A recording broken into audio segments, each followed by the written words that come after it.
Olá! Vamos falar de uma coisa que faz parte do dia a dia de quase todo mundo. Passar horas e horas sentado. Seja no trabalho, no trânsito, em casa, no sofá, virou o nosso normal, né? Mas essa rotina, que parece tão inofensiva, na verdade esconde um perigo que a ciência está começando a entender cada vez melhor. Então hoje a gente vai investigar a fundo essa relação entre a cadeira e a nossa saúde. Para começar, vale uma reflexão. Pensa aí num dia comum seu. O tempo no escritório, talvez no carro, no transporte público, na hora das refeições ou relaxando em frente à TV à noite. Se a gente for somando tudo isso, o total de horas pode ser bem surpreendente. E o ponto central é exatamente este. O número de horas não é só um detalhe. A ciência já mostra que esse total tem implicações diretas na nossa saúde, principalmente a longo prazo.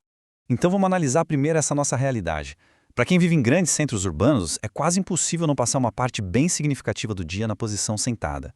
A grande maioria das pessoas que trabalham em escritório ou mesmo em home office, olha, ultrapassa fácil as 8 horas por dia na cadeira.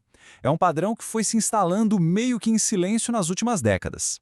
Com certeza, alguém já ouviu essa frase: ficar sentado é o novo cigarro. É claro que é um exagero, mas essa frase foi super importante para chamar a atenção para um problema real. Hoje, a gente já sabe que o comportamento sedentário é sim um fator de risco por si só para várias doenças graves. E é aqui que a nossa conversa fica mais séria. Vamos entender agora como essa rotina toda se conecta com um dos maiores desafios da saúde hoje, o risco de desenvolver certos tipos de câncer. Olha só, estudos enormes que acompanharam milhões de pessoas mostram uma ligação bem clara. Passar tempo demais sentado aumenta o risco de desenvolver principalmente estes 3 tipos de câncer: o de cólon, ou intestino, o de endométrio e o de pulmão. E o impacto vai se acumulando. Uma pesquisa gigante, que juntou vários estudos, mostrou que a cada 2 horas a mais que a gente passa sentado por dia, o risco de câncer de cólon sobe 8% e o de endométrio 10%. Ou seja, não é uma coisa de tudo ou nada, é um risco que vai somando a cada hora a mais. Aí vem a pergunta óbvia, né? Como é que uma posição tão comum pode ser tão prejudicial? Bom, a resposta não está na cadeira em si, mas no que a falta de movimento por muito tempo provoca no nosso corpo. Um dos principais mecanismos é a inflamação. Ficar parado por horas cria um estado de inflamação crônica, sabe? De baixa intensidade, no corpo todo.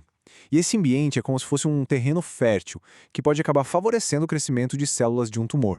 Agora, falando especificamente do câncer de cólon, a explicação é até meio mecânica. A falta de movimento deixa o nosso intestino mais lento, mais preguiçoso. Isso quer dizer que possíveis substâncias cancerígenas que estão ali nas fezes ficam em contato com a parede do intestino por muito mais tempo. E não para por aí.